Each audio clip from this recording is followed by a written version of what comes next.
Sheriff Lucas Walker's days in the small town of Brighton, nestled in the American South, followed a familiar rhythm. The town was his home, a place of peace, slow-moving days, and friendly faces. At 47, Lucas had been a sheriff for over 2 decades, and every morning he woke with the same sense of pride in protecting the people of Brighton. He had seen his fair share of trouble in his career: disputes between neighbors, the occasional drunk, and even some serious crimes that shook the town, but it was nothing Lucas couldn't handle. This day was no different. The sun shone brightly as he patrolled through Maplewood Park, a favorite spot for families. The green expanse of the park, dotted with large oaks, was a picturesque image of small-town charm. Lucas adjusted his sheriff's hat, the familiar weight of authority resting comfortably on his head. As he strolled along the winding paths, Lucas nodded at a few familiar faces. Mr. Jenkins, a retired teacher, sat on his favorite bench, reading a newspaper, while Kathy Mills walked her dachshund, waving at Lucas as he passed. "Morning," Sheriff called out a group of kids playing near the fountain. "Morning, folks," Lucas replied, his chest swelling with pride. He lived for moments like this: the respect, the trust, the feeling of being part of something bigger than himself. Brighton was his town to protect. As Lucas made his rounds, his thoughts drifted to his daughter, Emily. She was finishing her first year of college, and he couldn't help but feel proud of her determination. Yet, there was a growing distance between them. Emily had recently begun questioning some of his beliefs, especially regarding race and authority. It was a sore subject that Lucas didn't like to dwell on. To him, things were simple: right was right, and wrong was wrong. Chapter 2. The Newcomer. As Lucas continued his patrol, his sharp eyes caught sight of something out of place. A black woman, Monica Harris, was walking hand in hand with 2 white children. The contrast in their skin tones immediately grabbed his attention. Something about the scene felt off. Lucas wasn't one to jump to conclusions, but his gut told him to watch closely. The children, a boy and a girl, appeared happy, skipping alongside Monica. Their laughter echoed across the park, but Lucas couldn't shake the growing unease in his chest. He didn't recognize the woman, and that bothered him. Brighton was a small town. He knew most people by sight, and strangers, especially ones with young children, stood out. Lucas crossed the path, keeping his distance as he trailed them. His instincts were rarely wrong, and something about this woman wasn't sitting right with him. His hand hovered near his radio, but he decided to follow for a few more minutes. Maybe she was just a new nanny. Maybe there was a reasonable explanation. But the way she held those children's hands, the way the kids clung to her, made him wonder. After trailing Monica for a while, Lucas' suspicion grew stronger. The children didn't seem to be in distress, but that didn't ease his mind. He had been in law enforcement too long to let appearances fool him. Lucas picked up his pace and decided it was time to ask some questions. He approached them, his voice calm but authoritative. "Afternoon, Mom," Lucas greeted as he stopped Monica in her tracks. "Mind telling me what you're doing with these children?" Monica looked up, startled but polite. Her eyes met Lucas with a mixture of confusion and concern. "Good afternoon, Sheriff. I'm their nanny. I take care of them while their parents are at work." Lucas narrowed his eyes. "Do you have any identification on you, or something that proves you're their nanny?" Monica's calm demeanor wavered slightly, but she reached into her bag and produced her driver's license. "Here's my ID, and if you'd like, I can call their parents." The children, Ethan and Lily, now looked up at Lucas, curious but unafraid. Ethan, the older of the two, spoke up. "She's our nanny. Mommy and Daddy said she takes care of us." Lucas glanced at the ID, but his suspicions weren't easily quelled. He looked at Monica with an air of doubt. "How long have you been working for the family?" "About 3 years now," Monica replied, maintaining her composure. "I've been with the Parker family since Ethan was in preschool." Lucas' unease didn't fade. He scanned the park, noticing a few onlookers watching the scene unfold. A flicker of doubt crossed his mind, but he ignored it. "I'm going to need you to wait here while I check this out," Lucas said, his tone firm. Despite Monica's calm explanation, Lucas felt something was wrong. His gut was screaming at him not to let this go. He reached for his radio and called in the situation, describing Monica and the children. As he did, Monica's expression shifted from confusion to disbelief. "Sheriff, this is a misunderstanding," Monica insisted, her voice calm but pleading. "I can call their parents. Please, there's no need for this." Lucas shook his head, the weight of his authority pressing down on him. "I'm going to have to ask you to come with me to the station." Monica took a step back, her eyes wide with fear. Ethan started to cry, clinging to her leg, and the younger child, Lily, looked terrified. "Please don't do this in front of the children," Monica said softly, trying to comfort Ethan. "This is all a mistake." But Lucas wasn't listening. He pulled out his handcuffs, and Monica, with tears in her eyes, complied without resistance. Onlookers began pulling out their phones, recording the scene. The tension in the air was palpable, and Lucas could feel the weight of their gazes on him. But in his mind, he was doing the right thing, following his instincts. As Lucas led Monica toward his patrol car, a few people began murmuring, and one woman, Karen Roberts, stepped forward. "Is this really necessary, Sheriff? She didn't do anything wrong." Lucas ignored the comment, his focus solely on what he believed was a potential crime in progress. But as the car doors slammed shut, a sense of unease began to creep into his own chest. He had done what he thought was right, but had he? He glanced at the growing crowd, and the phones pointed at him. And for the first time, doubt flickered in his mind. The ride to the station was silent. Monica sat in the back seat, her hands cuffed in front of her, eyes fixed out the window. Lucas tried to reassure himself that he was doing the right thing, following procedure, trusting his gut. But as they arrived at the station and Monica was led inside, a sense of discomfort gnawed at him. Something felt off, but it was too late to turn back. Meanwhile, the videos taken by onlookers at the park were already making their rounds on social media. Karen Roberts, a prominent member of the community, uploaded her video first. The caption read, "Sheriff arrests black nanny for simply walking with white children. This is Brighton in 2024. Within minutes, the video spread like wildfire, being shared and reshared across Twitter, Instagram, and Facebook. The town of Brighton, once known for its quiet charm, was now the center of a brewing national controversy. The footage showed the entirety of the confrontation, Monica's calm demeanor, Lucas' increasingly hostile questioning, and the final moment when the sheriff handcuffed her in front of the children. The public's response was immediate and fierce. Comments poured in from across the country, decrying racial profiling, police overreach, and injustice. The hashtag Justice for Monica began trending by the evening. By the next morning, Lucas' world had shifted. As he sat in his office, sipping his usual morning coffee, the phone started ringing incessantly. At first, it was just a few calls from concerned citizens, but soon it escalated. Local reporters, then national media, flooded the station with inquiries about the incident in the park. People demanded answers, and it was long before the Brighton City Council and Mayor Jeffrey Cole got involved. Mayor Cole, a man with political ambitions, knew that this kind of negative attention could damage the town's reputation. He immediately called for an investigation and placed Lucas on suspension. "Sheriff Walker, I'm afraid we have no choice," the mayor said during their tense conversation. "The public is demanding accountability, and until we complete the investigation, you're relieved of duty." Lucas could hardly believe what he was hearing. He had spent decades protecting Brighton, yet here he was, suspended because of what he believed was a necessary intervention. But the mayor's words echoed in his ears, leaving little room for doubt. "This has become bigger than just you. It's about the town now." As news of the suspension spread, Brighton itself became divided. Some, like Karen Roberts and the Parker family, publicly expressed outrage at the sheriff's actions. Others, however, defended Lucas, claiming he was simply doing his job, following his instincts. Monica, now at home with the children she had cared for years, tried to process what had happened.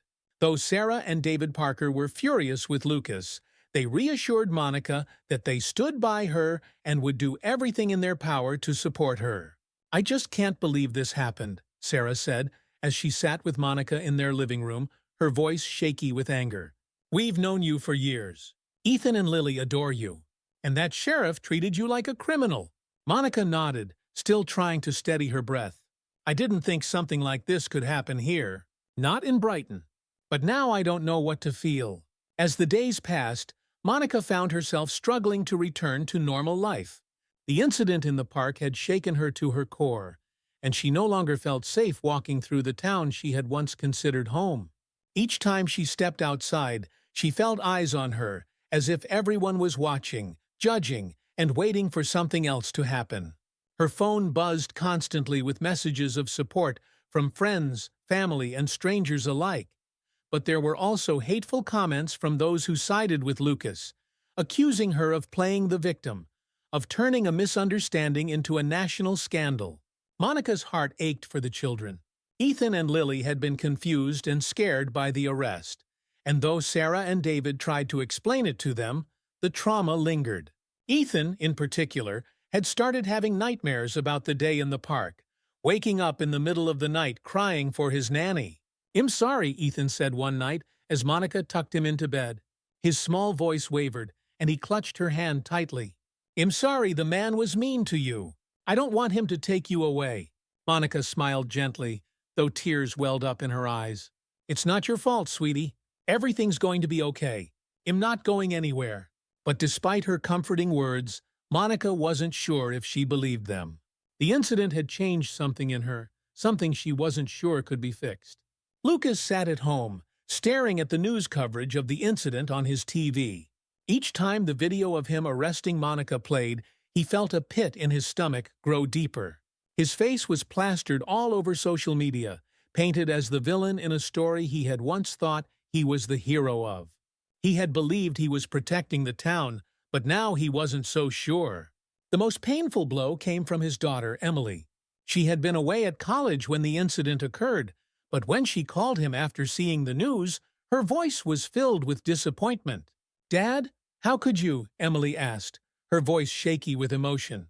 "How could you arrest her just because she's black and with white children?" Lucas tried to defend himself, stumbling over his words. "Emily, it wasn't about race. I thought something was wrong. I was trying to protect the kids." "But there wasn't anything wrong, Dad," Emily shot back. "You assumed something was wrong because of the way things looked. You didn't even give her a chance. That's racial profiling, and it's not okay." Her words hit Lucas hard. He had always seen himself as a man who did what was right. But now, for the first time, he was forced to question his own actions, his own instincts. Had he been wrong? Had he allowed his biases to cloud his judgment? That night, Lucas couldn't sleep. He lay in bed, staring at the ceiling, haunted by Emily's words and the faces of Monica, Ethan, and Lily as they looked at him during the arrest.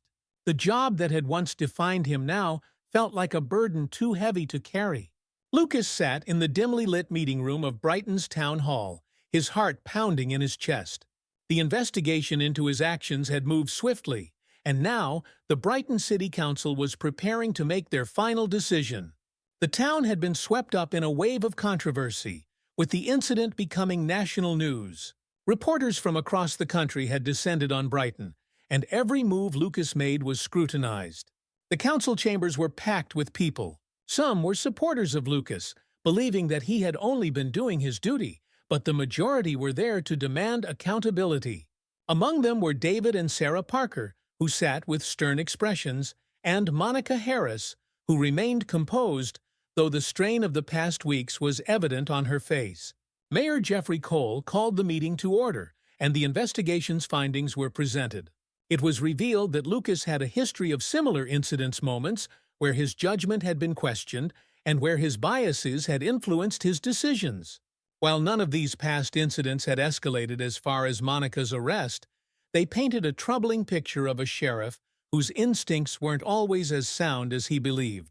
"Sheriff Walker," Mayor Cole began, his voice heavy with authority, "after reviewing the evidence and considering the impact of your actions, the council has decided that your conduct was not only inappropriate, but also dangerous to the very community you swore to protect." Lucas' heart sank as the mayor's words hit him like a punch to the gut. He had always seen himself as a man of integrity, but now, the very town he had dedicated his life to serving was turning against him. The mayor continued, Effective immediately, you are permanently removed from your position as Sheriff of Brighton. A murmur spread through the crowd. Lucas supporters shifted uncomfortably, but the majority of the room erupted in quiet applause, relieved that justice was being served. Lucas sat frozen in his seat, the weight of the decision pressing down on him. His career was over. The job that had defined him for so long had been stripped away, leaving him to grapple with what remained of his identity. As Lucas faced his downfall, Monica's life had taken an unexpected turn. The media attention surrounding the incident had thrust her into the spotlight, and though she had initially shied away from the cameras, she eventually agreed to do an interview with a local news station. The interview took place in the Parkers' living room, where Monica sat on the edge of the couch, her hands clasped tightly in her lap. The reporter, a young woman with kind eyes, smiled reassuringly as the cameras rolled. "Monica, can you tell us about what happened that day in the park?" the reporter asked, her voice gentle. Monica took a deep breath, her heart racing. "I was just taking the kids for a walk," she began, her voice shaky at first. "We go to the park every day. It's part of our routine. I've known Ethan and Lily since they were babies. They're like family to me." Her voice gained strength as she continued. "I never thought something like this would happen. The sheriff assumed I was doing something wrong because of how I look. And it wasn't just about me. It was about what this kind of thing does to people, to families. Ethan and Lily were scared. They didn't understand why the man they were supposed to trust was treating me like a criminal." Tears welled up in Monica's eyes, but she held them back, determined to finish. "I love those children, and I would never hurt them. I just want to do my job and live in peace. But after what happened, I don't know if Brighton will ever feel like home again." The reporter's voice softened. "How are you coping with all the attention this has brought?" Monica hesitated before answering. "It's been hard. I've received a lot of support, but there have been people who've said terrible things, who've tried to make me feel like I don't belong here. But I'm trying to stay strong for the kids, for myself."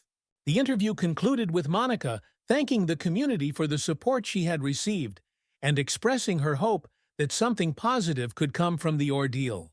As the cameras were packed away, Monica felt a mixture of relief and exhaustion. She had shared her story with the world, but she wasn't sure if that would be enough to heal the wounds that had been opened. Weeks after the town council's decision, Lucas found himself standing outside the Parker residence, his heart pounding in his chest. He had spent countless sleepless nights replaying the events of that day in the park, and now he was here to do something he had never imagined himself doing: apologizing. David Parker answered the door, his expression hard. "What do you want, Sheriff?" Lucas flinched at the use of his title. "Two came to apologize," he stammered. "To Monica, and to you." David hesitated for a moment before stepping aside. "She's in the backyard with the kids." Lucas walked through the house, his stomach churning with guilt. As he stepped out into the backyard, he saw Monica sitting on the grass with Ethan and Lily, who were playing nearby. The children's laughter filled the air, a stark contrast to the tension that weighed heavily in Lucas' heart. Monica looked up as Lucas approached, her expression guarded. "Sheriff Walker," she said, her tone neutral. Lucas swallowed hard. "Monica, I'm so sorry for what I did. I was wrong, and I know that now. I let my own biases cloud my judgment, and I hurt you. I hurt those kids. I don't expect you to forgive me, but I need you to know how deeply I regret what I did." Monica's eyes softened, though her voice remained steady. "Forgiveness isn't easy, Sheriff, but it's necessary if we want to move forward. I forgive you not just for me, but for Ethan, Lily, and this town. We all need to heal." Lucas stared at her in disbelief. The grace and strength with which she handled the situation left him speechless. "Thank you," he whispered, his voice choked with emotion. "I promise I'll do everything I can to make things right." As Lucas turned to leave, he felt a weight lift from his shoulders. The road to redemption would be long, but he had taken the first step. In the weeks following Lucas's apology, Brighton was a town undergoing transformation. The controversy had sparked difficult conversations about race, prejudice, and authority, topics that had long been buried beneath the surface of everyday life. Mayor Jeffrey Cole saw an opportunity for healing and organized a community event to bring people together. The event, called the Unity Festival, was scheduled to take place at the same park where the incident had occurred. The event quickly became a symbol of the town's desire to move forward. Banners decorated the park, and local businesses donated food and supplies. People from all walks of life, white, black, young, and old, gathered to celebrate a future built on understanding and reconciliation. Monica, still recovering from the emotional toll of the incident, wasn't sure she wanted to attend. But Sarah Parker gently encouraged her, saying, "This is part of the healing process. It's not just for you, it's for the whole community." On the day of the festival, Monica stood at the park's entrance, Ethan and Lily holding her hands. The children were excited, their eyes wide with wonder as they took in the festive atmosphere. Monica, however, felt a mixture of nervousness and hope. She had never asked to become a symbol of change, but here she was, standing at the heart of a movement she hadn't anticipated. As they walked through the park, Monica noticed familiar-faced people who had offered their support during the difficult weeks. Many approached her to express their admiration for her courage. Sarah and David Parker joined her soon after, with Sarah offering a warm hug. "We couldn't have done this without you, Monica." Monica smiled, though her heart still carried the weight of the past. "I just want to do my job and live in peace," she said quietly. "That's all I've ever wanted." Across the park, Lucas Walker stood on the sidelines, watching the event unfold. Since being dismissed from his position, Lucas had kept a low profile, avoiding public attention. But today was different. Today, he had come not as a sheriff, but as a citizen, a man seeking redemption. His daughter, Emily, walked beside him, her hand resting lightly on his arm. "You did the right thing, Dad," she said softly. "I know it wasn't easy, but you needed to apologize. Now it's time to listen." Lucas nodded, his heart heavy with the mistakes he had made. He wasn't sure if the town would ever fully forgive him, but that wasn't what mattered most. What mattered was that he had learned from his errors, and now he was committed to helping his community heal. The Unity Festival was more than just a celebration. It was an opportunity for Lucas to listen to the stories of those he had overlooked for too long. As he walked through the crowd, he was approached by James Washington, one of the few black business owners in Brighton. "Sheriff," James began, his tone measured, "I'm glad to see you here. It's important for people to see that change can happen, but it takes effort." Lucas nodded, humbled by the interaction. "You're right. I've got a long way to go, but I'm here to listen, and I'm here to help however I can." The two men shook hands, marking a small but significant step in Lucas' journey toward redemption. As the Unity Festival continued, the atmosphere in the park shifted from one of tension to one of hope. People who had once been on opposite sides of the debate now found themselves talking, sharing their perspectives, and seeking common ground. The change was slow, but it was real. Monica watched as Ethan and Lily played with other children on the newly renovated playground. The sight filled her with a quiet sense of relief. This was the town she had always wanted, one where differences were acknowledged but not feared, where people could come together to create something better. David and Sarah Parker approached Monica as she stood watching the children. "We're so glad you're part of our family," David said, his voice sincere. "You've been through so much, but you've shown us all what it means to be strong." Monica smiled, though a part of her still carried the scars of the past. "Thank you," she replied, her voice steady. "I love those kids like they're my own. But I couldn't have gotten through this without your support." As they talked, Mayor Cole took the stage to address the crowd. His speech was brief, but it carried a powerful message. Today isn't just about healing from what happened. It's about building a better future for Brightona. Future where everyone is treated with dignity and respect, no matter who they are or where they come from. The crowd erupted into applause, and Monica felt a surge of emotion. For the first time in weeks, she allowed herself to believe that something good might come from all of this. The town had been broken, but now it had the opportunity to rebuild itself into something stronger, more inclusive. The final scene took place at Maplewood Park, the same place where Monica's ordeal had begun. Only this time, the park wasn't a place of conflict, but of joy. The new playground, a gift from the community, was bustling with children of all backgrounds laughing and playing together. Monica sat on a nearby bench, watching Ethan and Lily swing on the swings.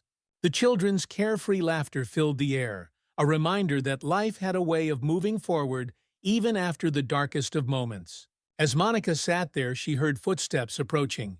She turned to see Lucas Walker, his expression soft but uncertain. He stood a few feet away, hands in his pockets, unsure of whether to come closer. Monica offered a small smile and nodded, signaling that it was okay for him to join her. Lucas sat down beside her, the weight of their shared past heavy in the air. For a moment, they sat in silence, watching the children play. "I wanted to thank you," Lucas said quietly, "for forgiving me the chance to make things right." Monica nodded. "Forgiveness is hard, but it's necessary. We all need to move forward, not just for ourselves, but for this town." Lucas exhaled, as if releasing the burden he had carried since the day of the incident. "I'm trying to do better. I've started working with some community groups, trying to help bridge the gap between law enforcement and the people we serve. It's not much, but it's a start." Monica looked at him, her expression thoughtful. "That's all anyone can ask for, Lucas. A start." The two sat together in quiet reflection, watching as the sun began to set over the park. The vibrant colors of the evening sky painted a picture of peace, hope, and new beginnings. As Lucas stood to leave, he offered Monica one final look of gratitude. "Take care, Monica." "You too, Lucas," she replied, her voice filled with a quiet strength. As Lucas walked away, Monica turned back to the playground, her heart full. She knew that the journey to healing was far from over, but for the first time in a long time, she felt hopeful about the future. Months after the Unity Festival, life in Brighton began to settle into a new rhythm. The town, once divided, had started to heal, though the process was far from complete. Conversations about race and justice continued, but now they were framed with a focus on understanding and growth. Lucas Walker, no longer sheriff, had taken on a different role in the community, one he never imagined for himself. Lucas began working with Brighton's Community Action Group, an organization focused on bridging the divide between law enforcement and citizens. His experience and his public fall from grace made him uniquely positioned to lead discussions on racial bias and policing reforms. It wasn't easy. Many people still harbored resentment toward him, and others questioned his sincerity, but Lucas was determined to make amends. One evening, Lucas sat at a roundtable discussion with a group of community members. James Washington, the black business owner Lucas had met at the Unity Festival, was there, along with several other key figures from Brighton's minority communities. The meeting was tense at first, but as the discussions progressed, people began to open up. James spoke openly about his experiences growing up as a black man in Brighton, detailing how he had often felt invisible or judged simply because of his skin color. Others shared similar stories, and for the first time, Lucas truly listened. The conversations were difficult, but they were necessary. As the meeting came to a close, Lucas felt a sense of purpose he hadn't experienced since losing his job as sheriff. "We're not going to fix everything overnight," James said as they packed up to leave. "But this is a start." Lucas nodded. "I know, and I'm committed to seeing it through." While Lucas found a new path, Monica was also moving forward, though the scars of the past still lingered. After months of reflection and support from the Parker family, Monica decided to stay in Brighton. The town had been her home for years, and despite everything that had happened, she couldn't imagine leaving the children she loved so dearly. However, the experience had changed her. Monica found herself becoming more involved in local activism, attending town meetings and lending her voice to discussions on racial justice. She had never seen herself as an activist, but after what happened, she knew that staying silent wasn't an option. One evening, as she sat at her kitchen table, her phone buzzed with a text from Sarah Parker. "Town council meeting tomorrow. You should come. They're discussing new policies for the police department." Monica hesitated for a moment, but then typed back, "I'll be there." The following day, Monica found herself sitting in the same council chambers where Lucas had once faced his suspension. But this time, the atmosphere was different. The town was discussing real reforms policies that would promote transparency in policing, accountability for racial bias, and stronger community engagement. As she listened to the council debate the proposed changes, Monica felt a sense of pride. Her voice, along with the voices of so many others who had been marginalized, was finally being heard. When the council voted in favor of the reforms, the room erupted in applause. Brighton was changing, and Monica was part of that change. The seasons changed, and as winter settled in, Brighton prepared for its first-ever Winter Unity Festival. The festival was designed to be a celebration of the town's progressa time for people to come together and reflect on how far they had come. Monica stood near the playground, where Ethan and Lily played with other children. Snowflakes drifted down from the sky, covering the park in a blanket of white. The scene felt peaceful, almost surreal, given everything that had happened in the months prior. Sarah and David Parker approached her, their smiles warm. "It's hard to believe it's been almost a year since everything happened," Sarah said softly. "I know," Monica replied, her gaze following the children as they laughed and played. "It feels like a lifetime ago, but at the same time, it's still so fresh." David nodded. "We're just so glad you stayed with us, Monica. You're family to us." Monica smiled, though her heart still carried the weight of everything she had endured. "Thank you. I couldn't have gotten through this without you."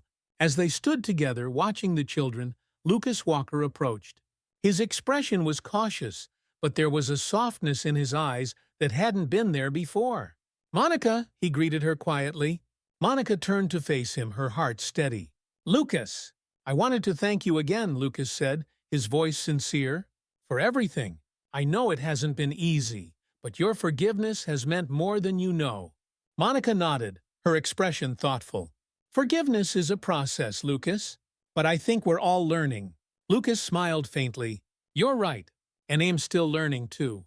They stood together in silence for a moment, the snow falling softly around them. There was no need for more words. Their shared journey had brought them to this moment of quiet understanding. As the Winter Unity Festival continued, the mood in Brighton was one of hope and renewal. The park, once a place of tension and conflict, had been transformed into a space of joy and laughter. Children of all races played together on the swings and slides, their carefree voices filling the air. Mayor Jeffrey Cole stood on a small stage at the edge of the park, addressing the crowd. "This past year has been one of the most challenging in Brighton's history," he began. "But it has also been a year of growth, learning, and change. We've had to face uncomfortable truths about ourselves, but in doing so, we've become stronger as a community." The crowd erupted into applause, and Monica, standing among the Parker family, felt a surge of emotion. Brighton was far from perfect, but it was moving in the right direction. As the festival came to a close, Lucas found himself standing on the edge of the crowd, watching the festivities with a sense of quiet satisfaction. He had lost his badge, but he had gained something far more valuable, a renewed sense of purpose, and the chance to make things right. Emily joined him, her arm linked with his. "I'm proud of you, Dad," she said softly. Lucas smiled, his heart full. "Thanks, Emily. I'm proud of this town." The festival ended with a final gesture of unity, a candlelight vigil held in the heart of the park. As people from all walks of life stood together, their candles illuminating the snowy night, Brighton felt like a place of hope once more. Monica stood with the Parker family, holding a candle in her hand. She had faced pain, fear, and injustice, but she had also found strength, resilience, and forgiveness. And as the flames flickered in the winter air, Monica knew that Brighton had finally become the home she had always wanted it to be. The story of Lucas Walker, Monica Harris, and the town of Brighton had come full circle. What began as an act of prejudice and mistrust had blossomed into a journey of redemption, healing, and growth. The emotional highs and lows pushed the characters toward moments of deep realization, and by the end, they had all found their way to forgiveness and understanding. Brighton, once fractured by its divisions, was now united in its efforts to build a better future. And while the road to healing was far from over, the town had taken its first steps toward becoming a place of true community and inclusivity. If you enjoyed this story and want to see more like it, don't forget to subscribe to our channel and join us on this journey of storytelling and social awareness. Together, we can continue to foster understanding and change through the power of stories. I understand, James said, nodding, though Mr. Johnson couldn't see him. And I take full responsibility for that. But I'm back now, and I promise you that we'll make things right. We want to rebuild that trust. After a long pause, Mr. Johnson finally spoke. All right, James. Let's give it another shot. I'll hold off on switching to another provider for now, but I'll be watching closely. When the call ended, Melissa let out a breath she hadn't realized she'd been holding. How do you do that? She asked, her eyes wide with admiration. James smiled softly. It's all about relationships, Melissa. People want to know they're valued. If you respect them, they'll respect you. From the back of the room, Ethan watched in awe. This was the power he had underestimated, the human connection that couldn't be replaced by numbers or new faces. With the first steps toward mending client relationships underway, James turned his focus inward toward the employees who had been left shaken by the company's turmoil. He knew that for the business to recover, the morale of the staff needed to be restored. James gathered the younger employees, those like Melissa, who had been thrown into leadership roles too soon, into a small conference room for an informal meeting.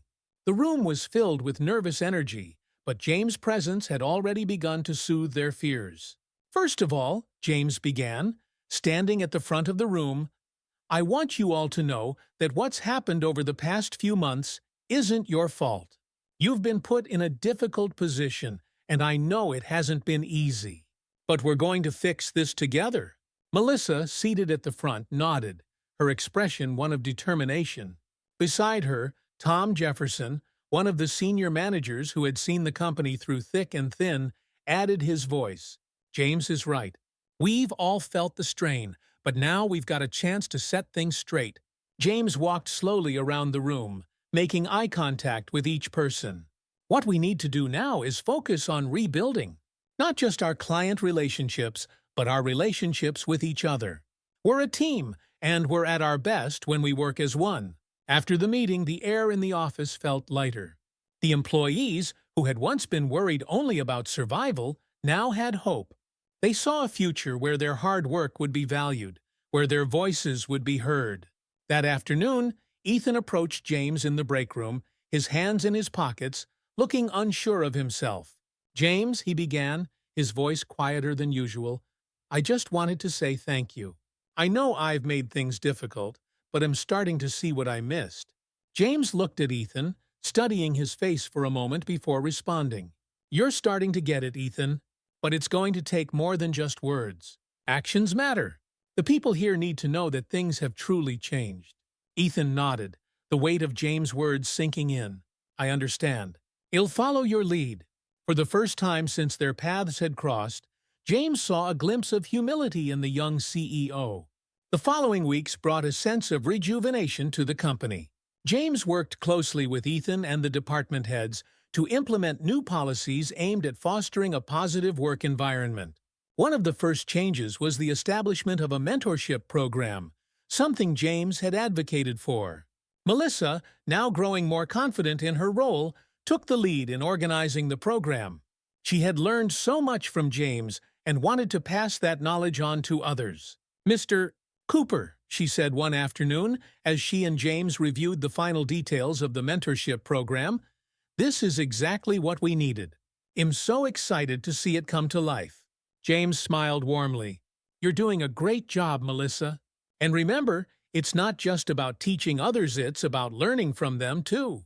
Everyone brings something valuable to the table. The mentorship program launched with a bang.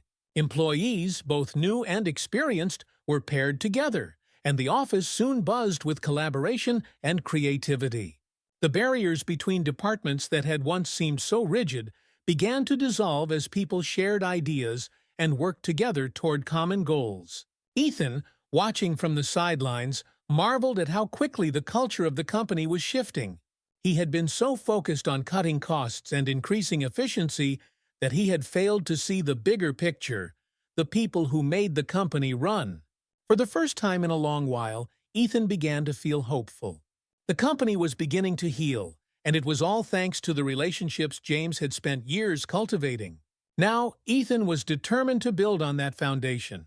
As the office culture transformed, so too did the company's performance. Clients who had once expressed doubts about the company's future began to reconsider.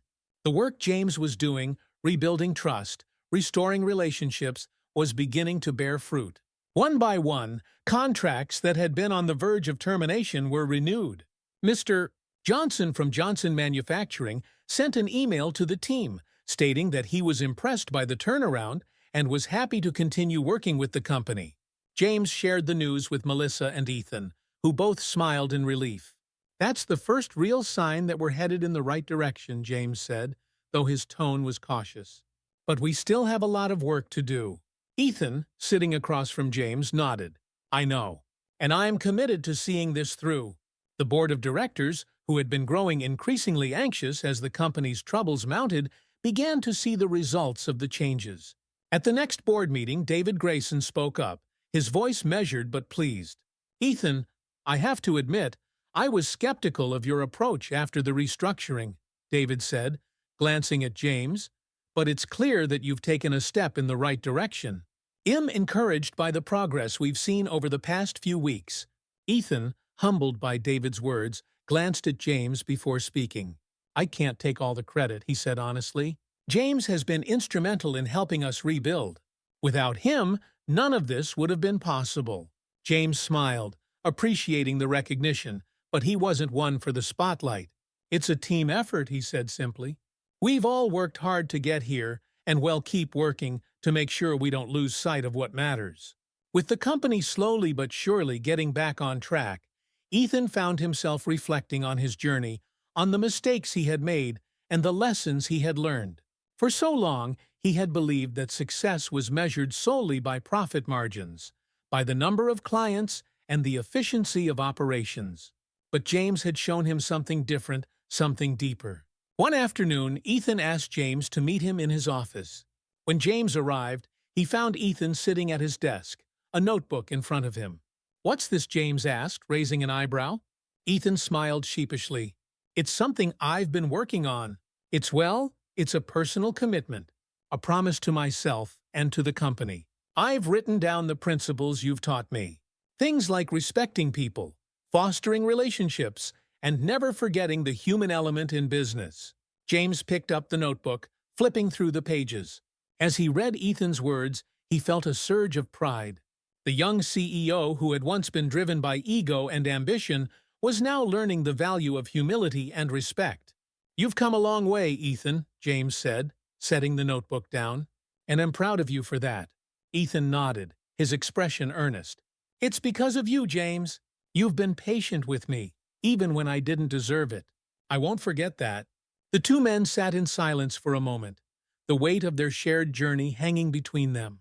There was still work to be done, but for the first time, they were moving forward together, partners in the truest sense of the word. As the weeks turned into months, the changes James and Ethan had implemented continued to take root. The mentorship program was thriving, and employees were more engaged than ever.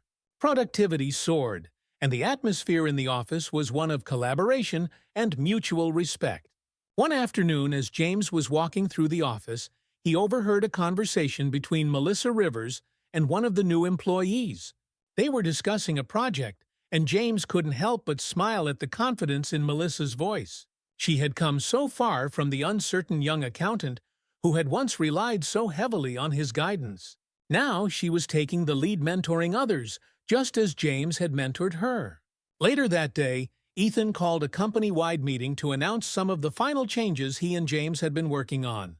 As the employees gathered in the conference room, there was a palpable sense of excitement in the air. Ethan stood at the front of the room, his voice clear and steady. "We've been through a lot over the past year," he began, "but thanks to all of you, and especially to James, we're stronger than ever. I want to thank each of you for your hard work and dedication. And I want to promise that we'll continue to build on the values that have brought us this far." As the room erupted in applause, James sat quietly in the back, watching with a sense of pride. The company had weathered the storm, and now it was moving forward, stronger than ever. He had played his part, but now it was time to step back and let the next generation take the lead. When the meeting ended, Ethan sought James out, his face full of gratitude. "Thank you, James," he said, his voice thick with emotion. "I couldn't have done this without you." James smiled, his eyes twinkling with warmth. "You've done a lot of growing, Ethan. I'm proud of you." As they shook hands, James knew that the future of the company was in good hands. Ethan had learned the most important lesson of all, that success wasn't just about profits or efficiency. It was about people. Months had passed since James Cooper returned to the company, and the transformation was undeniable. Employees walked the halls with renewed energy, collaboration flourished, and the once somber atmosphere had given way to one of excitement and optimism. Ethan Blackwood, now a humbler and more thoughtful leader, had fully embraced the changes James had championed. As James strolled through the office, he watched the younger employees, particularly Melissa Rivers, thrive in their roles. Melissa had truly come into her own, leading the company's newly formed mentorship program with confidence and grace. She had become a symbol of the company's future, a future built on the values James had instilled. One afternoon, as James approached Melissa's desk, he found her in deep conversation with a junior team member. The young employee was nervously explaining a challenge she was facing, and Melissa listened patiently, nodding thoughtfully. "You've got this," Melissa said with a reassuring smile. "Just take it one step at a time.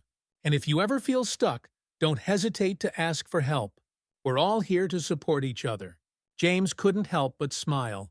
It was as if he were watching his own approach to leadership reflected in Melissa. She had become the kind of mentor he had always hoped to be, and now she was passing that on to the next generation. As Melissa turned and spotted James, she waved him over. "Mr. Cooper, I was just telling her about how you always reminded us to focus on the people, not just the numbers." James chuckled softly. "That's right, and it looks like you're doing a great job passing that lesson on."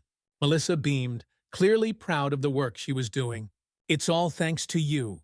You showed me what true leadership looks like." James nodded, feeling a sense of fulfillment wash over him. "You're the future of this company, Melissa. I couldn't be prouder." Despite the progress the company had made, there was still one final hurdle to overcome. Some of the older clients, who had watched from a distance as the company went through its turbulent changes, remained skeptical.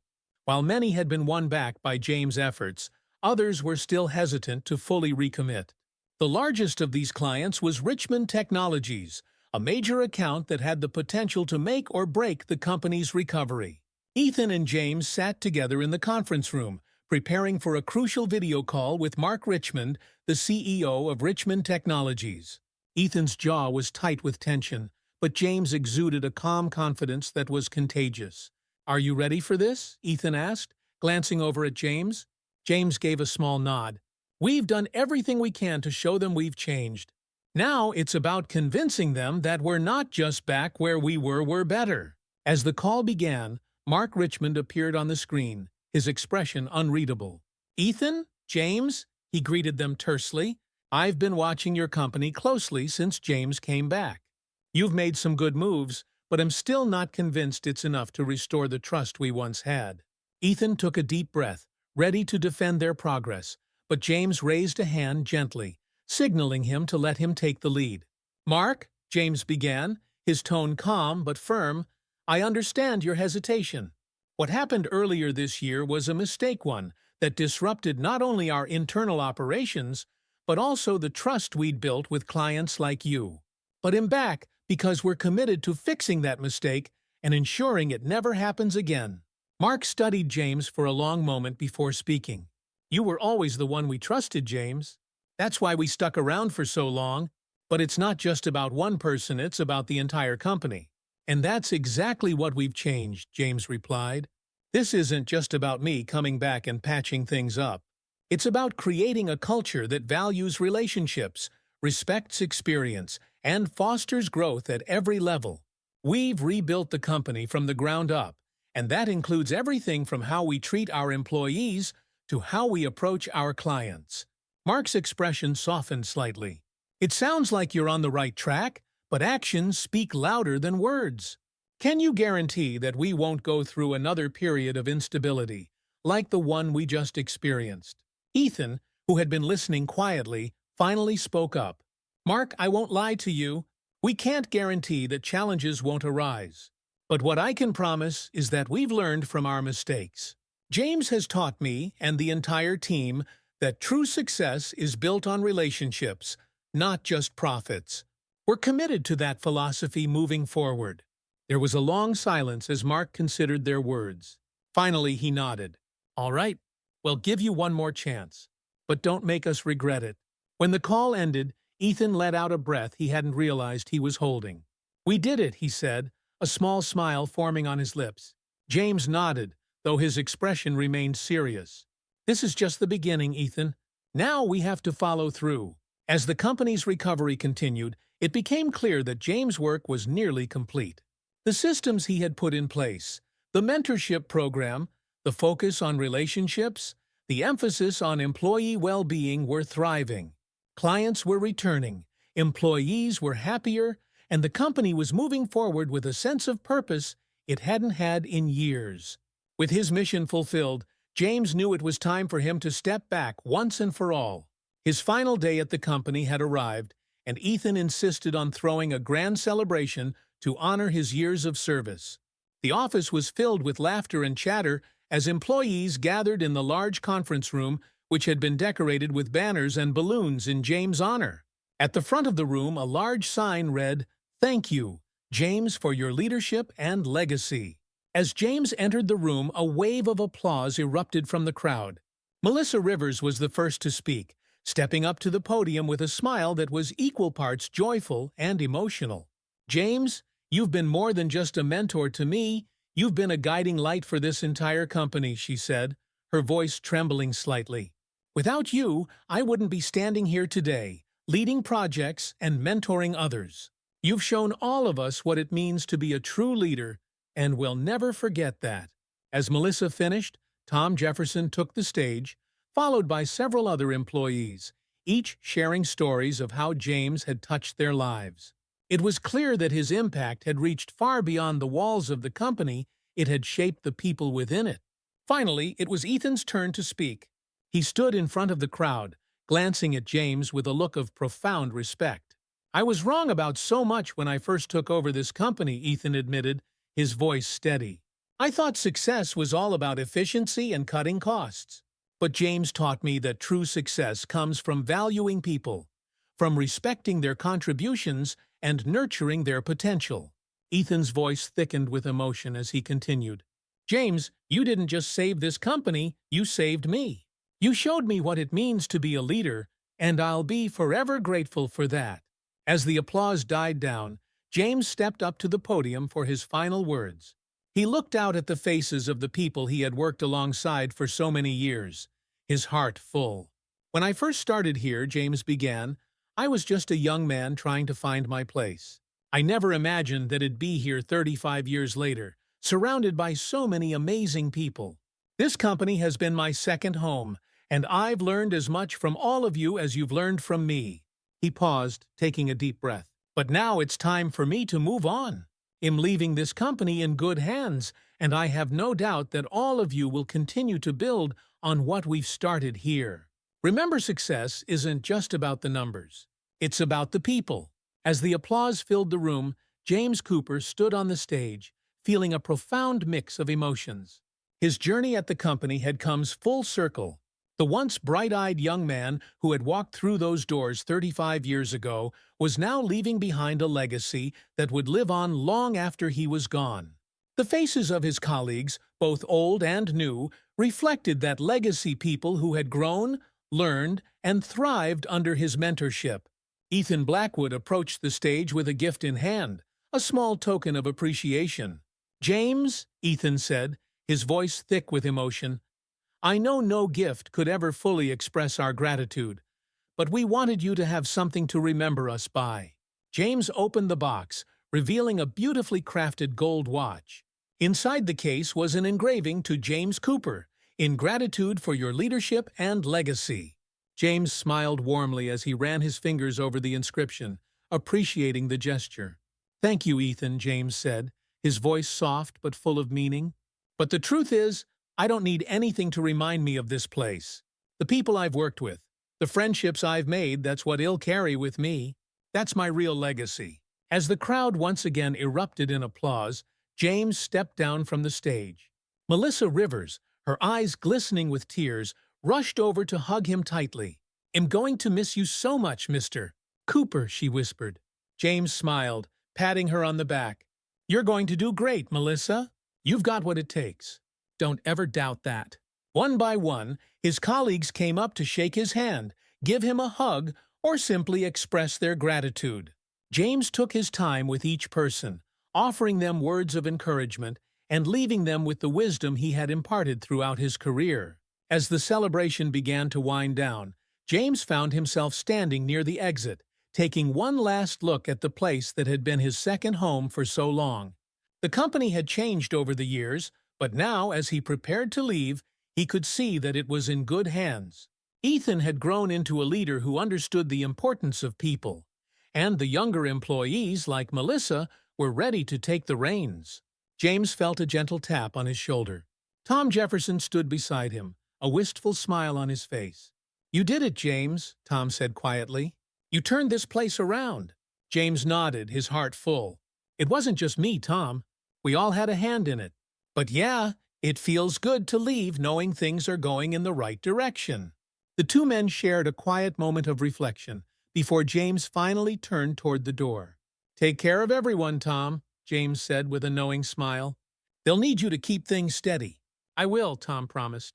With one last glance around the room, James stepped outside, feeling the weight of his long career lifting from his shoulders. The future stretched out before him, and for the first time in a long while, he was ready to embrace it. James settled into his retirement with a sense of peace and fulfillment he hadn't expected. The weight of his sudden dismissal had once cast a shadow over his future. But after his return to the company, he now felt a deep satisfaction in knowing that he had made a lasting difference. The company was stronger than ever, and the people he had mentored were thriving. In the months that followed, James found himself enjoying the simple pleasures he had once taken for granted. He spent quiet mornings sipping coffee on his porch, afternoons tending to his garden, and evenings with his family, things he had always been too busy to truly appreciate. Hannah, ever his anchor, noticed the change in him.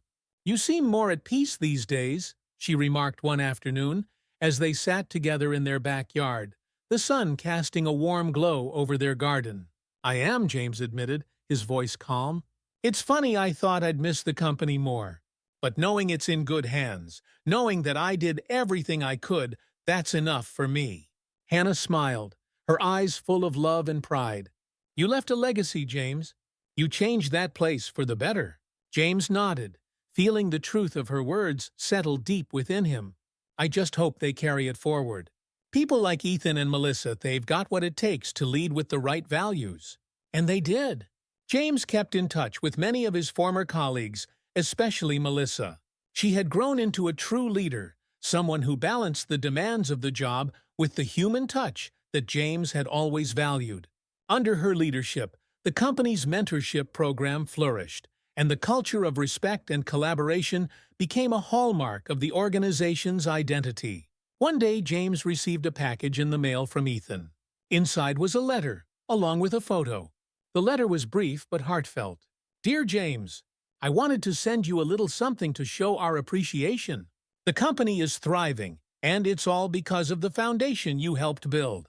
We've created something to honor your legacy, something that will remind us all of the values you instilled. I hope you like it. Thank you, again, for everything. Ethan." James unfolded the photo. It showed the James Cooper Conference Room, a newly dedicated space in the company's headquarters, complete with a plaque that read, "In honor of James Cooper, where respect, integrity, and leadership meet." James stared at the photo for a long moment, a deep sense of pride welling up inside him. It was more than he had ever expected, more than he had ever thought possible when he first started at the company all those years ago. His legacy wasn't just a memory, it was a living part of the company's future.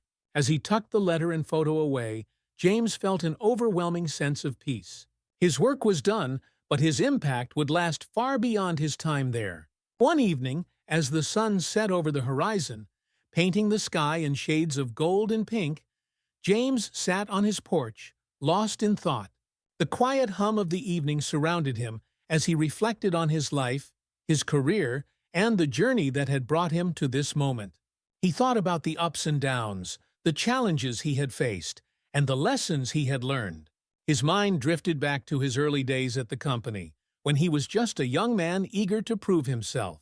Now he was an elder statesman of sorts, someone who had passed on his wisdom and experience to the next generation. The phone buzzed beside him, breaking him out of his reverie. It was a text message from Melissa. "Hey, Mr. Cooper, I just wanted to let you know that we secured another big contract today. Richmond Technologies is expanding their partnership with us. It wouldn't have happened without everything you taught me. Hope you're enjoying retirement." James smiled at the message, feeling a swell of pride. He knew Melissa was more than capable of leading the company to even greater success, and more importantly, she was doing it in a way that honored the values they had worked so hard to preserve. As he put his phone away, James leaned back in his chair, watching the last rays of sunlight fade into the night. The future was bright for the company, for the people he had mentored, and for himself. With the company thriving and his legacy firmly in place, James fully embraced the next chapter of his life.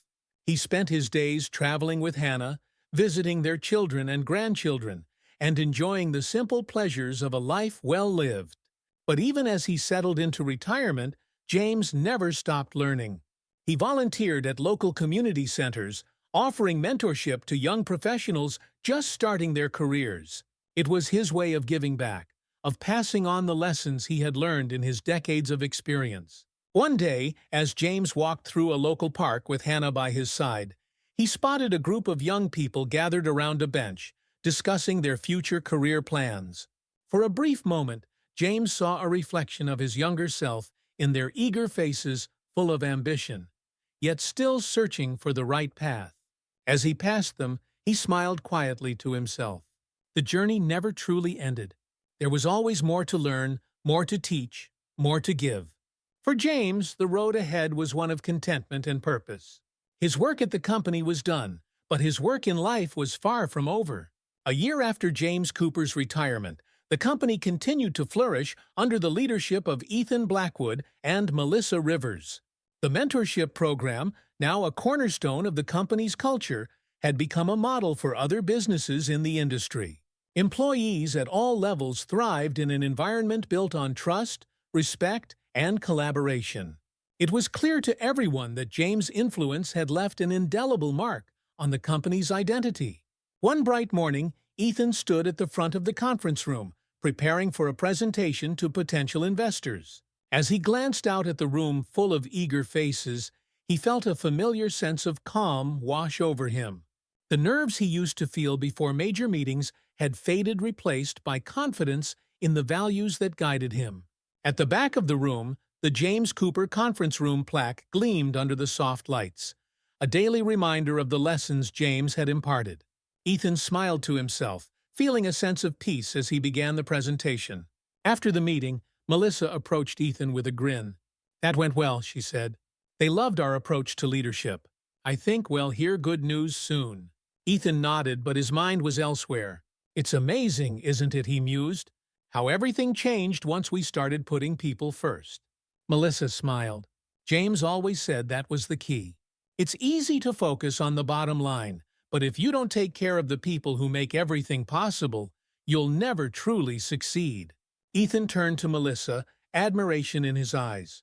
"You've become a great leader, Melissa. James would be proud." Melissa's face softened. "We all have James to thank for that."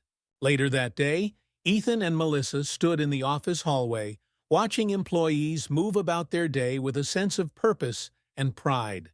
It was a scene of harmony, of teamwork, of a company that had found its way back from the brink and emerged stronger than ever.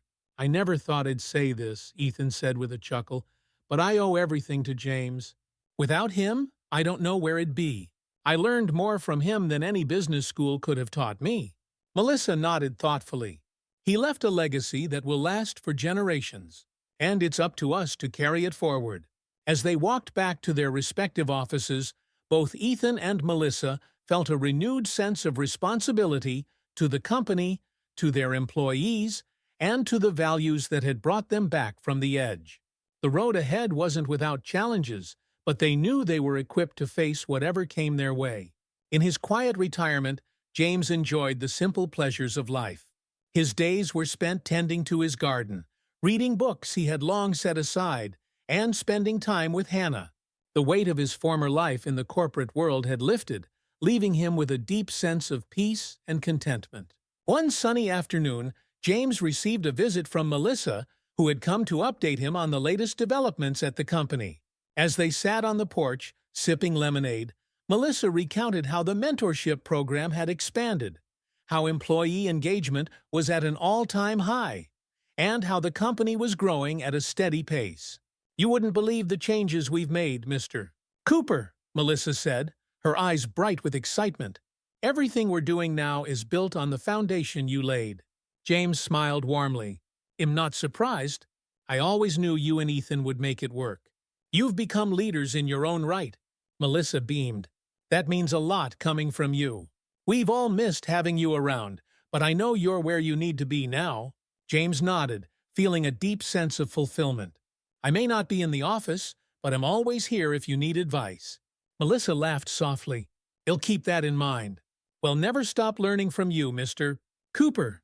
As the sun began to set, casting a golden glow over the garden, James sat back in his chair, content. His legacy wasn't just a name on a plaque or a conference room dedicated in his honor. It was the people he had touched, the lessons he had taught, and the values he had instilled. The company was in good hands, and he had no doubt that it would continue to thrive for years to come. As time went on, James' influence continued to ripple through the company. New employees, many of whom had never met James, were taught about his principles from day one. They learned that success wasn't just about profits, but about the people who made everything possible. Ethan, now fully embracing his role as a leader who valued relationships above all else, often shared stories about how James had changed his perspective. In meetings with new hires, he would tell them about the time James had pulled the company back from the brink not by cutting costs or increasing efficiency, but by fostering a culture of respect, loyalty, and integrity. The company's board of directors, many of whom had initially doubted Ethan's approach, now praised the direction the company had taken. The financial reports showed steady growth, but more importantly, the company had regained the trust and loyalty of its clients and employees. As the years went by, the James Cooper Conference Room became a symbol of the company's core values. Employees who passed by the room were reminded daily of the man who had shaped the company's culture and the principles that would guide it into the future. Years later, James and Hannah took a road trip across the country, visiting places they had always wanted to see. As they drove through small towns and big cities, James often found himself reflecting on his journey, both the one he had taken in his career and the one he was on now. In each town, they would stop at a small cafe or a park, sit down together, and simply enjoy the world around them. James was at peace, knowing that the hard work he had put in over the years had made a lasting difference, not just in the company, but in the lives of those he had mentored. One evening, as they watched the sunset from a quiet beach, Hannah turned to James and smiled. "Do you ever miss it? The office, the work?" James thought for a moment before shaking his head. "No, not really. I gave it everything I had. Now it's their turn." Hannah nodded, understanding completely. "You did good, James. You left behind something special." James smiled softly. "I guess I did." As the sun dipped below the horizon, casting a warm glow over the ocean, James felt a deep sense of satisfaction. His journey wasn't over, but this chapter of his life had come to a peaceful and fulfilling end. He had left behind a legacy that would live on, not just in the company, but in the hearts of the people he had touched. With his arm wrapped around Hannah, James watched the waves roll in, content in the knowledge that he had done his part. The future was bright for him, for his family, and for the company he had helped build. And as the stars began to twinkle in the night sky, James whispered softly to himself, "I did my best, and that's enough." The long road to redemption concludes with James' peaceful retirement, content in the knowledge that he has left behind a meaningful legacy. His influence continues to shape the company, while the new generation of leaders, inspired by his example, guide the business with the same values of respect, loyalty, and integrity. Through the ups and downs, James' story teaches us that true success is not measured by profits or accolades, but by the lives we touch and the values we leave behind. Thank you so much for following James' journey in the long road to redemption. If you enjoyed this heartfelt story of leadership, mentorship, and the lasting impact of integrity, make sure to hit the subscribe button and turn on notifications so you don't miss out on more inspiring stories just like this. Leave a comment below about what part of the story resonated with you the most, and let me know if you'd forgive a boss like Ethan. Your support means everything, and I can't wait to share more powerful stories with you. Thanks for watching, and I'll see you in the next one. More than you'll ever know. Tyler's smile widened, and for a moment they stood there in comfortable silence, the weight of everything they had been through hanging between them. After graduation, Tyler decided to attend a local college, choosing to stay close to home while pursuing a degree in sports medicine. He had always loved baseball, but over time, he had developed an interest in the mechanics of the game, the science behind how athletes moved and trained. It was a career path that excited him, and Daniel was thrilled to see Tyler pursuing something he was passionate about. In the months that followed, their relationship continued to grow and evolve. Tyler was becoming more independent, and while Daniel sometimes missed the days when he was needed more, he was proud of the young man Tyler was becoming. There was still a bond between them that was unbreakable, built on years of trust, love, and shared experiences. One evening, as they sat together at the kitchen table, Tyler working on a college assignment and Daniel reviewing legal documents, Tyler looked up, his expression thoughtful. "Do you ever miss it?" Tyler asked, his voice cutting through the quiet. Daniel glanced at him, raising an eyebrow. "Miss what?" "Your old life," Tyler clarified. "You know, before me." Daniel set down his pen, considering the question. "I don't," he said honestly. "My life before you. It was empty. I didn't realize it at the time, but I was missing something important." Tyler nodded, his gaze dropping back to his textbook. "I guess I always thought I was the one who needed you. But maybe we needed each other." Daniel's chest tightened at the boy's words. It was true, he had spent so many years building walls around himself, avoiding emotional connections, but Tyler had forced him to break those walls down. In doing so, Daniel had found something far more meaningful than success or money. He had found a family. "You're right," Daniel said softly. "We did." Years later, on a warm summer day, Daniel found himself standing on the sidelines of a local baseball field, watching as Tyler, now an assistant coach for a youth baseball team, worked with a group of young players. Tyler had found his place in the world, combining his love for sports with his desire to help others. And Daniel couldn't have been prouder. As he watched Tyler move across the field, offering guidance and encouragement to the kids, Daniel realized just how far they had both come. The boy who had once been lost, angry, and alone was now a mentor to others, helping them find their way just as Daniel had helped him. Julia stood beside Daniel, her hand resting on his arm as they watched the game together. They had been married for 2 years now, and though their relationship had started in the professional realm, it had grown into something deep and enduring. Together, they had built a life that was full of love, laughter, and meaning. "You know," Julia said, her voice soft but teasing, "you've come a long way since those days in the office." Daniel chuckled, nodding. "Yeah, I have." He thought back to the man he used to be, the man who cared only about his career, who kept everyone at arm's length. That version of himself felt like a distant memory now, a shadow of the man he had become. As the game ended, Tyler jogged over to them, a wide grin on his face. "We won," he said, his voice full of excitement. Daniel smiled, his heart swelling with pride. "Of course you did." They gathered their things and headed to the car, laughing and chatting about the game. As they walked, Daniel felt a deep sense of contentment, a feeling that had eluded him for so long but was now ever present in his life. He had found what he had been searching for all along, not in the courtroom, not in power or success, but in the family he had built, the love he had given and received, and the difference he had made in the lives of those around him. And as they drove away, the sound of Tyler's laughter filling the car, Daniel knew that this was the life he had always wanted, even if he hadn't known it at the time. He had found his purpose. He had found his family. Thanks for joining us on this incredible journey with Daniel and Tyler. If you enjoyed the story and want to hear more heartwarming tales like this, be sure to hit the subscribe button and turn on notifications so you never miss an update. We'd love to hear your thoughts. What did you think of Daniel's transformation and Tyler's path to healing? Drop a comment below and let us know. Don't forget to like and share this story with friends who might enjoy it too. Together, we can spread more love and inspiration.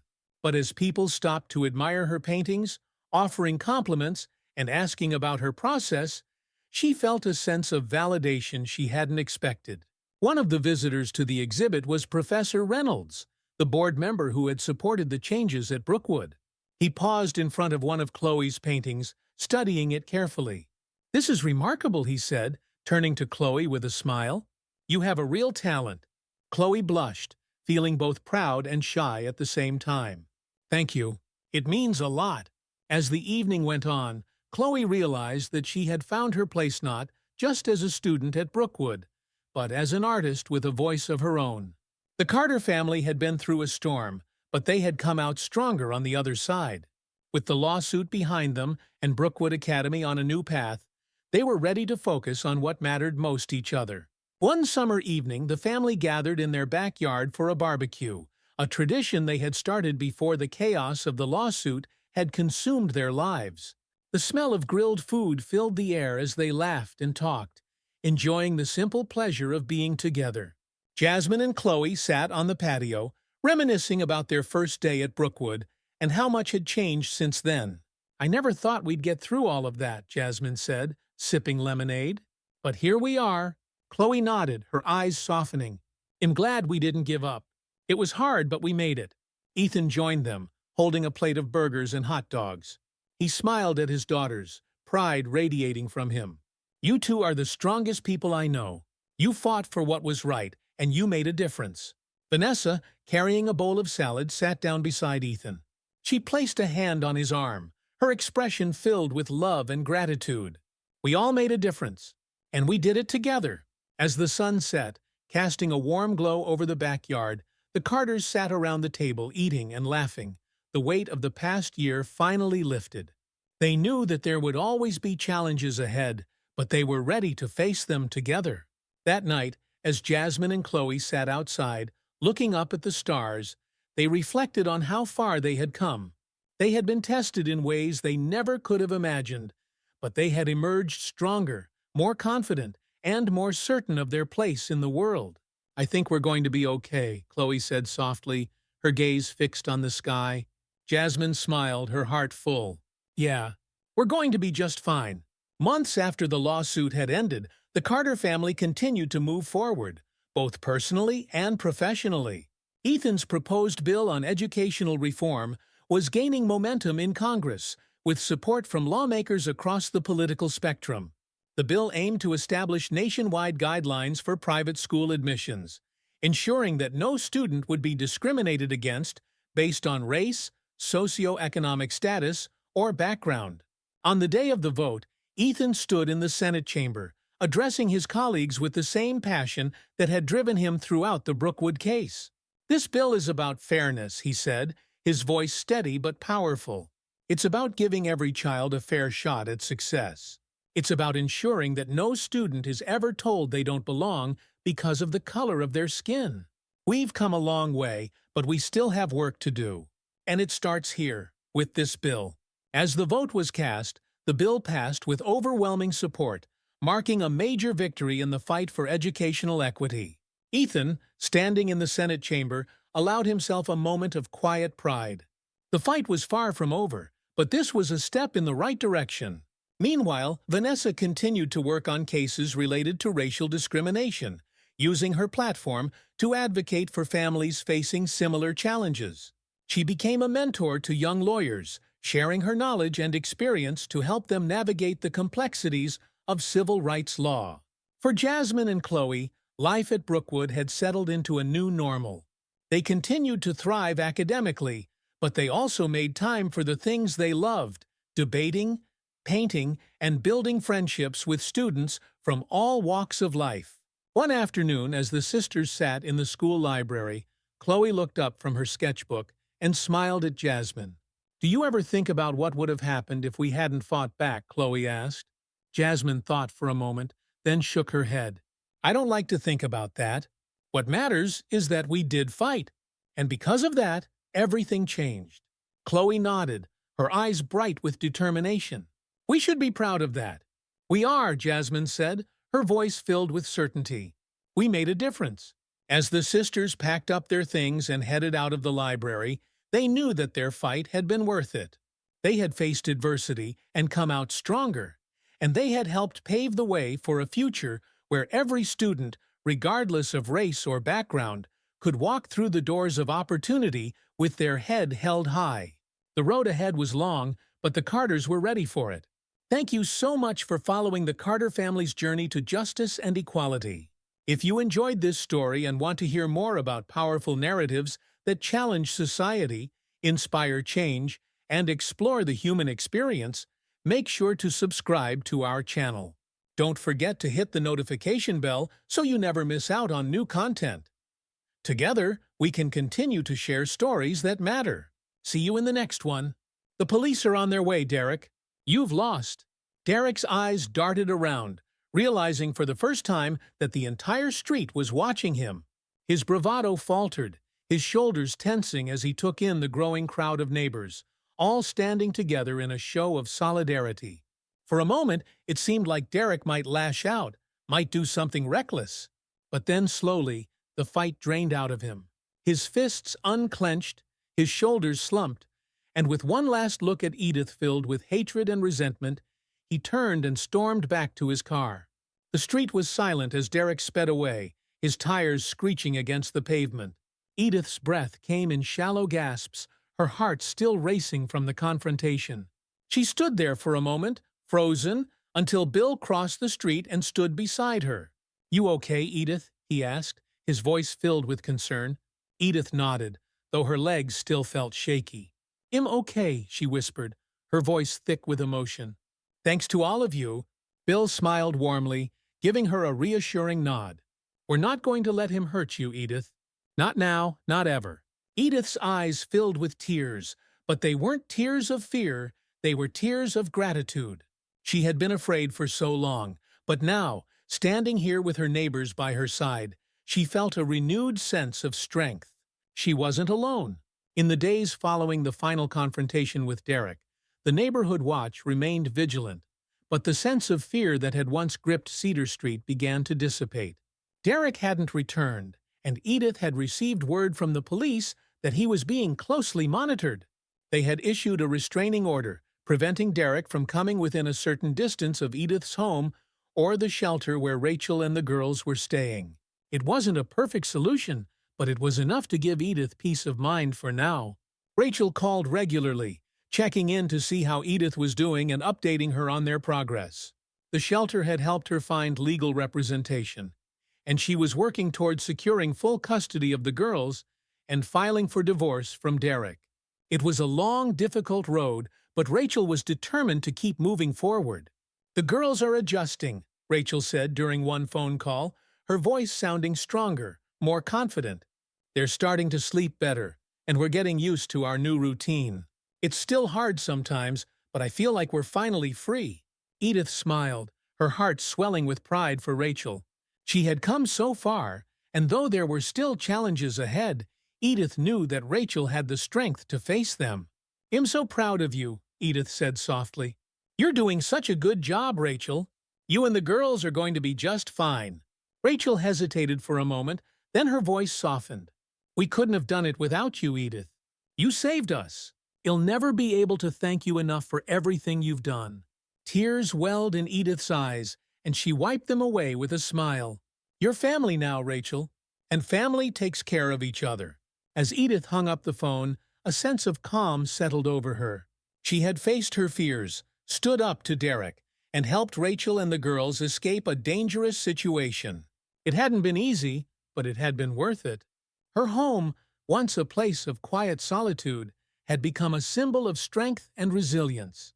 And her neighbors, once strangers, had become a community, united by a shared sense of purpose. Life on Cedar Street would never be the same again, but that was okay. Because now it is filled with hope, connection, and the promise of a better future. Edith smiled as she stepped out into her garden, the late afternoon sun casting a warm glow over the roses. She knelt down, her hands gently tending to the flowers, feeling the cool earth beneath her fingertips. There was still work to be done, but now she knew she wasn't doing it alone.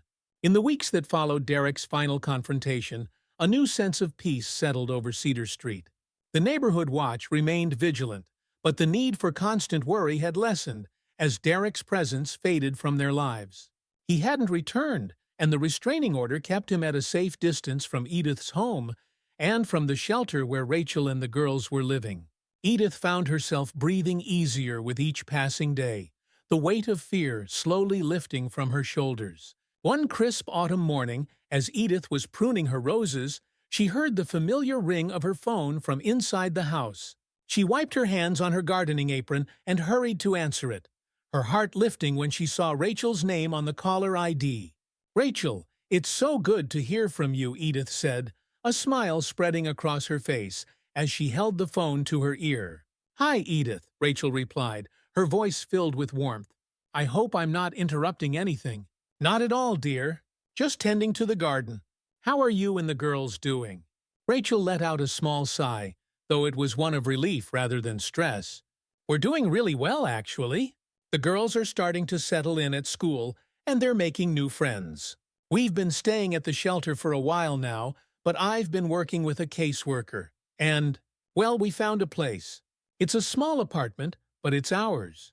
Edith's heart swelled with joy at the news. "Rachel, that's wonderful. I'm so happy for you. I couldn't have done it without your help, Edith. Really, I mean it. You were there for me when I didn't know what to do. I'll never be able to thank you enough." "You've already thanked me more than enough, Rachel," Edith said gently. "I'm just glad you and the girls are safe and moving forward." "We are," Rachel agreed, her voice steady.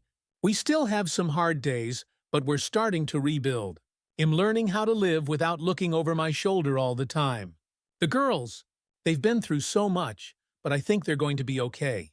Edith felt a tear slip down her cheek, and she wiped it away with a smile. "You're an incredible mother, Rachel. You've given them the chance to have a better life, and that's the most important thing." "Thank you," Rachel whispered, her voice filled with emotion.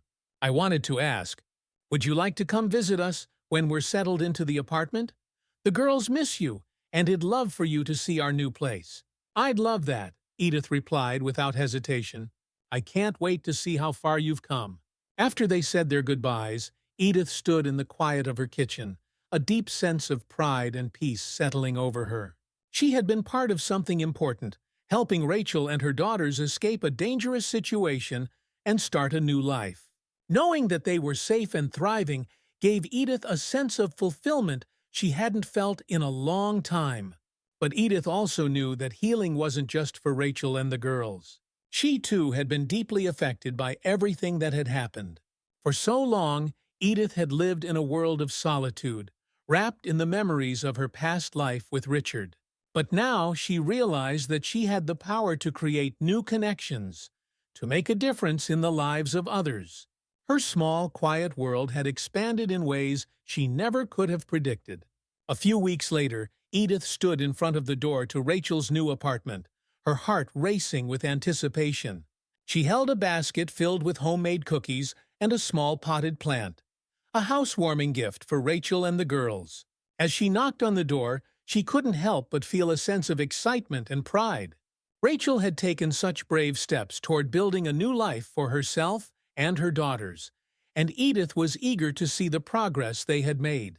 The door opened, and there stood Rachel, her face lighting up with a wide smile. "Edith, you made it." "Of course I did," Edith replied warmly, stepping inside and hugging Rachel. "I wouldn't miss this for the world." The apartment was small but cozy, filled with the warmth and light that Edith had come to associate with Rachel. The walls were adorned with colorful artwork, some drawn by Lily and Ivy, and the space felt alive with the energy of a family building something new. Edith smiled as she took it all in, her heart swelling with pride for Rachel's resilience. "Look who's here!" Rachel called out. And moments later, Lily and Ivy came bounding into the room, their faces bright with excitement. "Grandma Edith!" they exclaimed in unison, rushing toward her and wrapping their arms around her. Edith laughed, bending down to hug the girls. "Oh, my dears, it's so good to see you." "We missed you," Ivy said, her voice small but filled with warmth. "Can you stay for dinner?" "I wouldn't dream of leaving before dinner," Edith replied, her heart swelling with affection for the girls. As they settled into the living room, Rachel brought out a pot of tea, and the four of them spent the afternoon catching up, laughing, and sharing stories. The girls proudly showed Edith their artwork, and Rachel talked about how they were adjusting to their new school and making friends. "They're doing so well," Rachel said, her voice filled with relief and pride. "I wasn't sure how they would handle all the changes, but they've been so strong. I'm so proud of them." "You should be proud of yourself too," Edith said gently. "You've created a safe, loving home for them. That's everything." Rachel smiled, her eyes glistening with tears of gratitude. "I still can't believe we made it.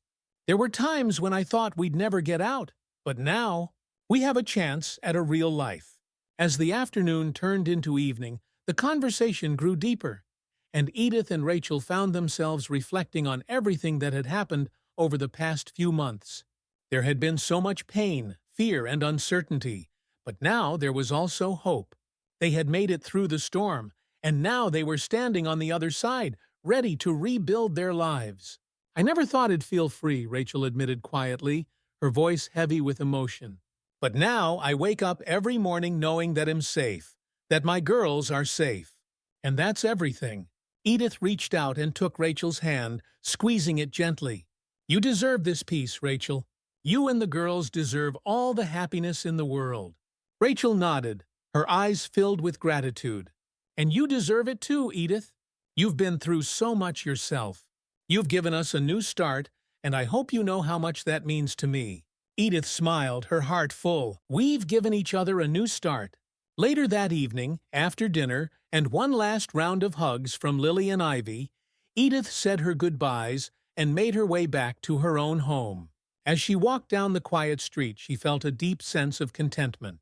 Life had changed in ways she never could have predicted, but it was better, now richer, fuller, and filled with new connections.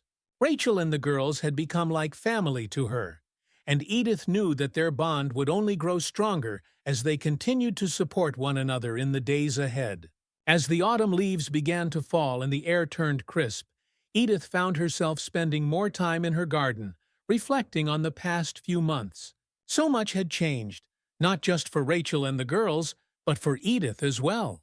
Her life, once quiet and isolated, had been transformed by the relationships she had built and the strength she had discovered within herself.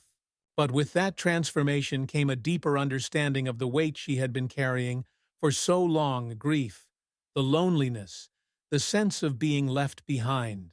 Richard's death had left a hole in Edith's life, one that she had tried to fill with routine and solitude. But now, with Rachel and the girls in her life, Edith realized that she didn't have to carry that weight alone anymore. One afternoon, as Edith sat in the garden with a cup of tea, she found herself thinking about Richard. She missed him every day, missed his laugh, his warmth, the way he had always made her feel safe and loved. But for the first time in a long time, Edith felt a sense of peace when she thought of him, peace in knowing that he would have been proud of her for everything she had done to help Rachel and the girls. As she sipped her tea, Edith decided it was time to visit Richard's grave.